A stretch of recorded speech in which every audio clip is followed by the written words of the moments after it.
Are you ready, Corey? Good afternoon. Thank you all for being here today. We actually do not have a whole lot today, so I don't anticipate this being a very long news conference. Just a couple of things that we want to unveil, just some reminders, and then we'll take a few questions at the end. With that, I will turn it over to the mayor.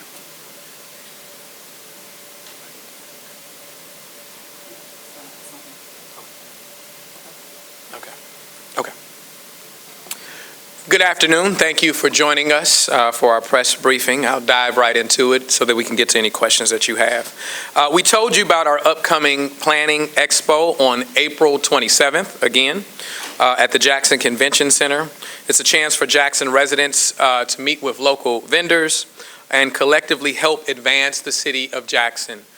We've made it a slogan where we said that when I become mayor, you become mayor. Which is just a reflection of we want our collective genius to guide us at the end of the day. We want people to be a part of the future of their city.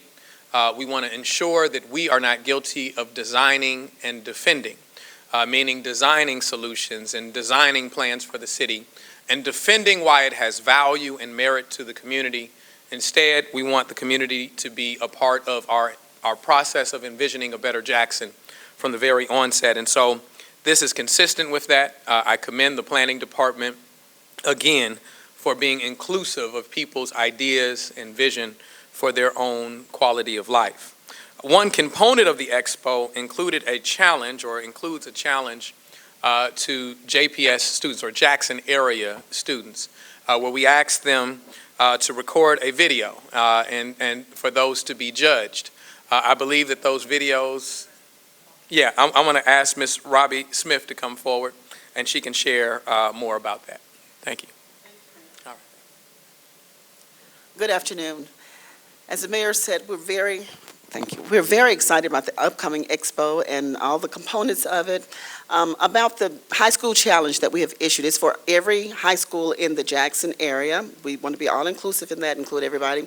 What we're doing, they're submitting their videos, and it's going to be 3 minutes long. We have some criteria that they have to meet, and so we're getting some of those approved right now.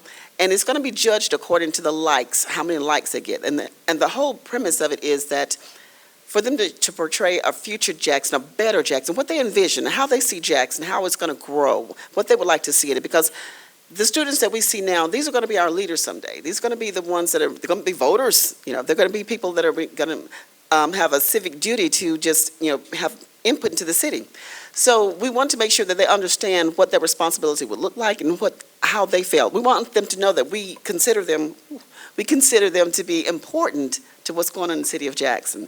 So we ask everybody to come out. We want all the neighborhood associations to come out and to look at other neighborhood associations, their exhibits, their displays, to find out what they're doing. We can learn from each other. Everybody can listen to see how they've made it work over here, and we can and share it. We're going to share visions and information. So it's going to be a very good time to really just come and learn a lot about what the city of Jackson is doing, learn from planning past, discuss our planning right now, our planning present, and prepare for our planning future. Does that make sense? Thank you, Mayor. Thank you so much, Ms. Smith. We appreciate that. Appreciate all the hard work that's taking place in the planning department. So we look forward to everyone joining us once again, April 27th. Look forward to the creativity and the submissions of our young people. To your point, not only are they a part of our future, they're a part of our here and now. The city of Jackson and the state of Mississippi, for that matter, the largest demographic that we have been losing is our young people, right? And we're a college town. That means we audition with young people. And so they need to find opportunity.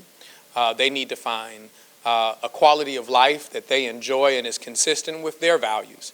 I've said before, I learned a lot when we had the mayor and the millennials roundtable.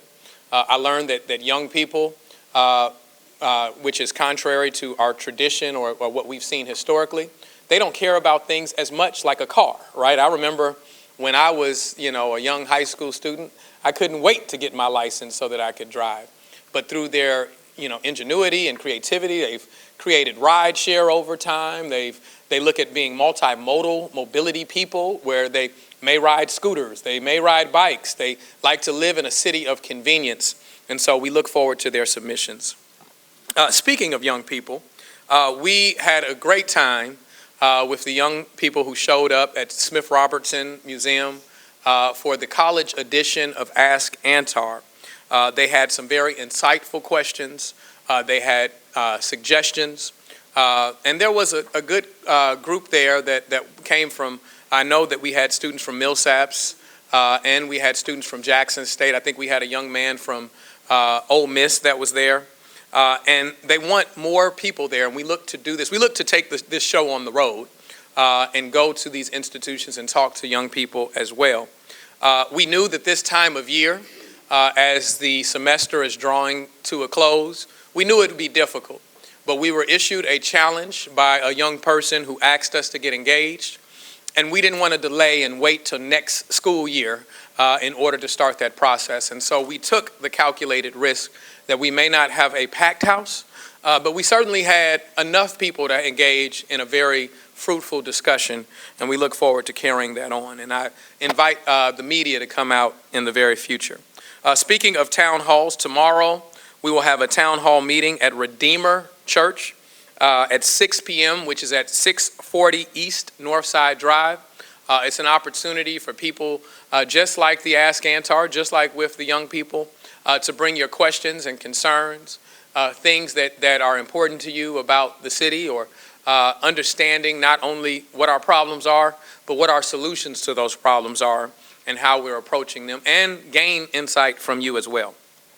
Another reminder is that we're sending out the call, right? We're doing the clarion call for zookeepers and lifeguards. Our Parks and Rec Department has said that these are critical areas of need. Every year we deal with residents who come to me and say, listen, we want our pools open.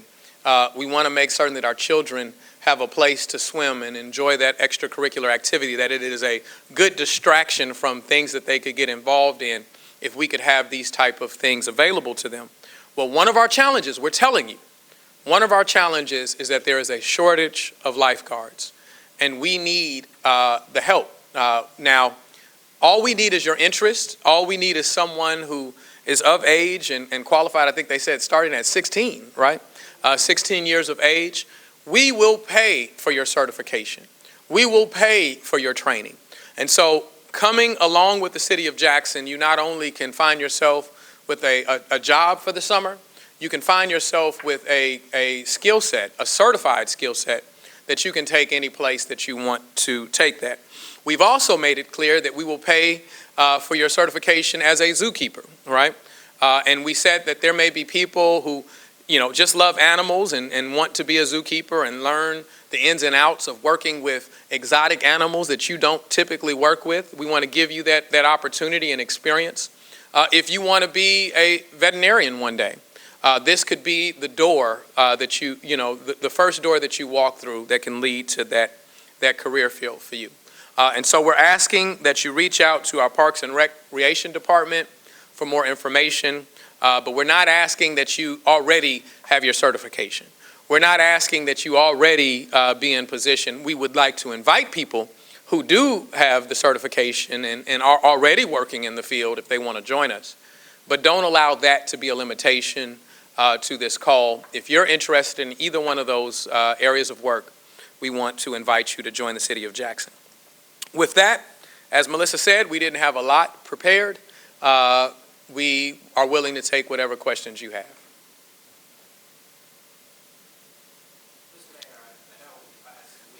For the first time, he raised his hand first, but I'm going to go to you since I'm going to keep it now. Go ahead. No, you got it. Go ahead. Last week, there was talk about repairing swimming pools at some of the parks around the city. How many pools will be ready for opening? I would defer that question to Dr. Mohammed because he can give you a precise answer. I do know that they have made many critical repairs on some of our pools. Whether all of the ones that were mentioned have been completed, I'm not prepared to tell you at this moment in time. I don't have that up-to-date information. I can tell you that their belief is that the repairs will be done in time for us to open them for young people once the opening date comes. but we need those lifeguards in order to make sure that we have proper protection at each one of those facilities. Yeah. Yes, sir.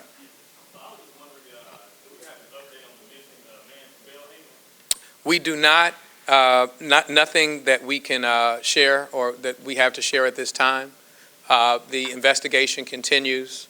I have faith in the Jackson Police Department and all of the agencies that are working alongside this. And so when a moment comes that there's something to share, we will certainly present ourselves before you. Yes, sir. I'll come back to you. I wanted to ask you about the status of providing weekly or monthly crime statistics to the public. I know you talked about this a little bit, you mentioned it, you were going to ask me for a segment actually last month, but I just wanted to kind of get some idea of the timeline, and that kind of thing. Okay, I'll step aside for Chief to speak to that for you. Good afternoon. Hey, great question, CJ. First of all, when you talk about crime stats, that is how we measure successes, failures, and areas of improvement. As you know, we had a very good process in place with CompStat, right? We know over the years it's kind of went to a point where it was ineffective. So what I've done since I've been the chief, we now have real-time command meetings, once a week, every single week, to talk about crime stats, patterns, and trends. And once a month, they are open to the public, So to answer your question, we're being transparent about those numbers. The first one was at New Horizon Church. Second one was at First Baptist Church. And the last one was actually at Urban Air. The next one, and you all are invited, April 25th, 2 p.m. at Westside Community Center, real-time command meeting. And also, as you know, CJ, we're in the process of becoming NIBRS compliant. NIBRS compliant. That is a long process. We have to send at least 6 NIBRS submissions without errors. We submitted one. We're in the process of working on our second one to become NIBRS compliant. This is important to me. We talk about quantitative data all the time. It's important that we have those crime stats. It's important that we make it available to the public, but more importantly, those stats have to be accurate. And until they are accurate, until we're NIBRS compliant, I do not feel comfortable just pushing them out. Because if you find an error, or if Ross finds an error, you're going to hold me to task on it, and you should. So that's where we are right now with that. Could you kind of give us an idea of the timeline here? When those will be available online, maybe by the summer, maybe? We are very close. I would definitely say the summer, maybe the end of May or 1st of June. Very confident. I just have one other question. And of course, obviously, the city of Jackson is not alone in being an agency that is working to become NIBRS compliant. I think maybe half the law enforcement agencies in the city are not. Or not, absolutely. So it's not a situation where it's exclusive to Jackson.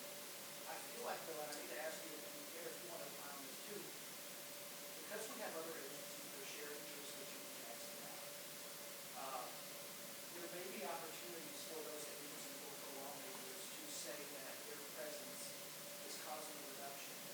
And it's hard to really know whether or not that's true without having the accurate data. So there are other implications of this as well. Yes, and that's subjective. You're absolutely correct. We're sharing jurisdiction with Hines County, with Capitol Police, and with, of course, us, Jackson Police Department. And we need to share that information. That's why I'm reversing back to the real-time command meetings. At those meetings, Capitol Police is there, the sheriff himself is there, but also our federal partners, FBI, DEA, U.S. Marshals, Secret Service is at those meetings, and we're talking about the data. You know, that is how we deploy resources. If we have hot spots, we're doing heat mapping, and crime is occurring over here, we're going to deploy resources over there. So it's important, but also collaborative efforts, communicating with each other is important as well. Chief, why is it so hard to collect accurate data? This is the issue, and it's something that I inherited, but it's a real issue, and I lean into it, and I take ownership of it. We're on our 3rd CAD system since 2020. So we have to flush out that data. We have to make sure the data is accurate and make sure that the numbers match. I have a data scientist on the team right now, and that's what she focuses on. If I were to release the numbers today, you say, oh, that's not right, because the numbers look good. it shows a reduction in violent crimes and property crimes. But I want to make sure the information is accurate, so when you deep dive into it, there's no question about it. Mayor, you mentioned during Ask Antar about specifically Tyler Technologies, there were some issues with that. Can you elaborate, there are other agencies in the metro that use Tyler Technologies that have been able to report these numbers, crew divers correctly and accurately. Do you think it was an issue of training? Yeah. Well, And I'll speak. yeah, but yes, first of all, we had Cisco, then we went to Tyler, and as you know now, we're with Cologic. When you compare these smaller agencies, and I spoke with the state, and I went through the training myself. We've had several team members go through the NIBRS training. I spoke to them at the Chiefs Conference back in November. Comparing those agencies to Jackson is not apples to apples. Most of those agencies are not even equivalent to one of our precincts. So our numbers, we answer between 6,000 to 8,000 calls for service a week. They may not answer that a year. So it's not apples to apples, but we are working with the state. We are working with the FBI to become NIBRS compliant, which is important because it impacts trust, community trust. If we're reporting numbers that are not accurate, then we're building upon community distrust, and we do not want to do that.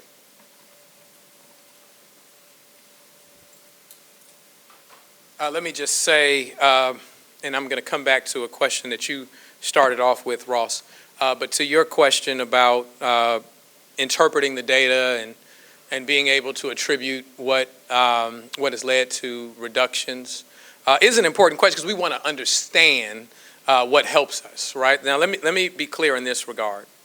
I'm really not so focused on credit as I am ensuring that the final product is one that is not only one that creates a greater sense of safety in our community, but lastly, that also ensures that community is engaged and community doesn't feel policed, they feel protected.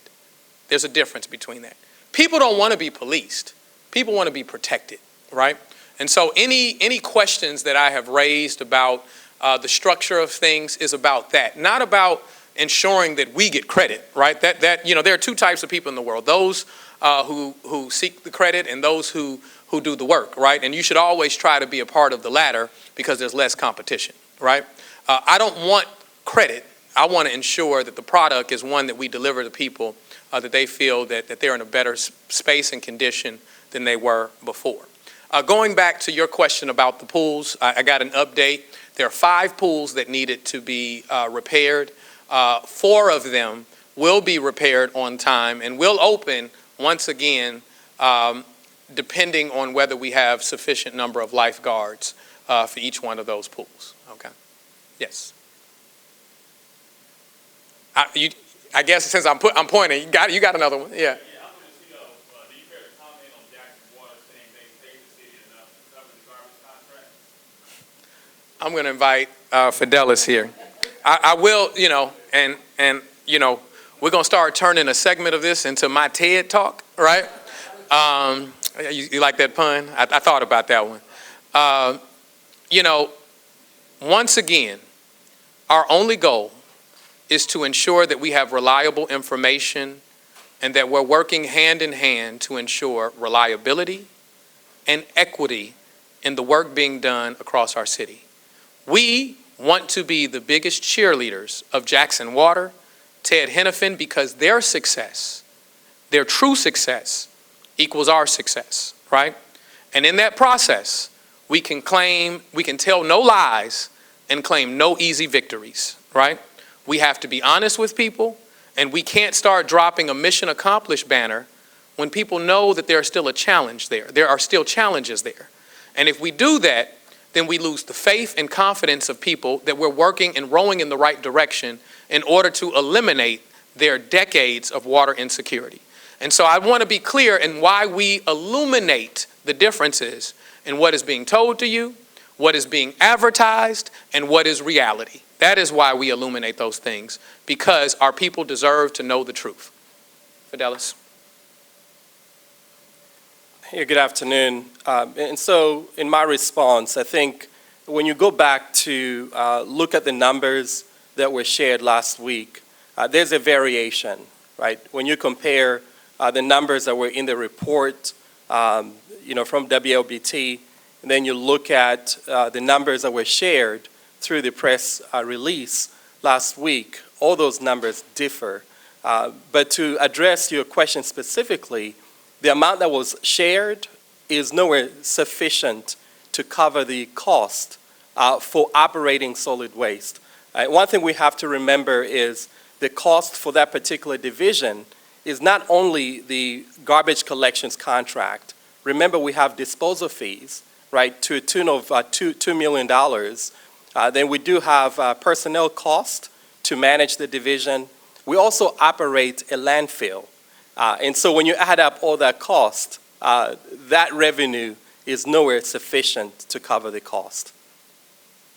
You said that the extra cost besides the contract was $1.275 million per month for the city? For that particular division, so roughly about $1.275, $1.3 million. For the solid waste division? Correct, a month, yes. And that's why we should defer to not making statements without full information. Jackson Water wouldn't know what it takes to run our solid waste division. They've never been involved in that. They don't know, they didn't consider the fact of, roll-off dumpster days or the landfill. You can say that there's enough money to cover the contract if the contract was the only thing that we had to worry about, right? And so that's why information is key. And then there's another thing, once again, tell no lies, claim no easy victories. Once again, the report that said they didn't have information for January, right? Well, they submitted it to us. Maybe they forgot that, right? Maybe they forgot they gave us the January report, right? And so you had information for January at one point in time. So either you want to tell us, oh, that was wrong information we gave you, or you need to tell you that we actually did have information. So either you lied then or you're lying now. Yes, sir. Can you explain, how do these meetings between the city of Jackson and Jackson Water work? Do you guys meet, once a month? No, we don't. And who are the people that meet? Yeah. To discuss these? So per the agreed stipulated order, there is a requirement that they meet with the city of Jackson. When we started this process, right, we were meeting on a consistent and routine basis every week, in fact, right?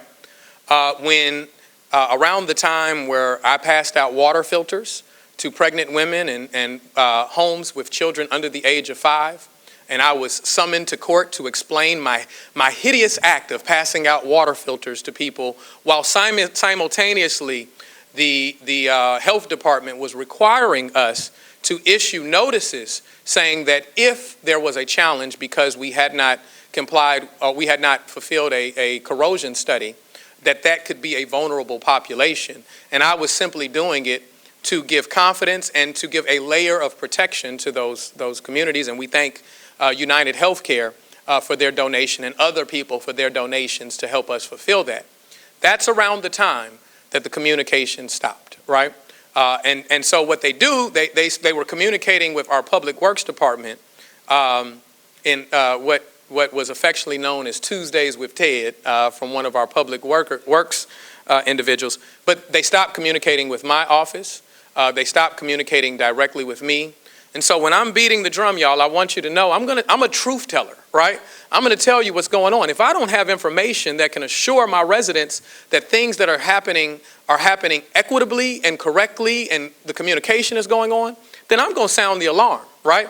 I'm going to tell you because at the end of the day, we're not going to wait for that train to run into the wall and say, well, Mayor, why didn't you say something to us? Why didn't you let us know? And so there's limited communication that goes on now. Limited to no communication. There's almost no communication that happens with me. But there are discussions when the schedule is maintained, right, that they will meet with somebody from Public Works every so often. Who is that? Well, at the time it was Robert Lee. Mr. Lewis Wright has meetings scheduled. I believe their last meeting, and I'm not suggesting in this, their last meeting was canceled for a reason, and then it was rescheduled, and that one was canceled. So hopefully we get back on track with the conversation because it's far too important, right? As we said, we've been in the business of working with residents for some time now. We know communities that you don't know, right? we know the communication patterns of this community versus that community and why it's important that we all be engaged. And so that's important to the process. When was the last time you had a face-to-face with Oh, man. Court? Last time you saw me have a face-to-face. Last time we had a face-to-face was when we were in court. Why do you think it's been so long? Besides, I have my speculation, but I will refrain from just speculating and just say that it needs to happen. Okay. Hi, I'm Deja Henry with the Marshall Project, so I'm new here. But my question is, do you have any update on the status of the curfew center that you mentioned? What those would look like in any part? I can tell you what we envision. We're still running numbers, making sure that we have proper personnel in place. We are trying to open the first one with one of our local churches. Many of you, I don't want to put them out there until we're done. But one of our local churches that has a facility, which we believe sufficient to start that process, where there's enough space for extracurricular activity, there's enough space for meeting rooms. We're discussing intake process, right? So we don't just round up young people and bring them in a room together without sufficient background to know, whether there is disputes between young person A and young person B, or whether there are some other things that we need to deal with. So we're running through all of those steps. The Jackson Police Department has been very helpful in determining what the cost of those things look like and what the programming needs to be. And the Office of Violence Prevention has been instrumental in looking at it from their lens and what is necessary to fulfill the curfew centers. And so, yes, we are doing the work, and we will present something to the City Council asking for us to invest in this work. Okay. All right. Thank you all very much. I appreciate it.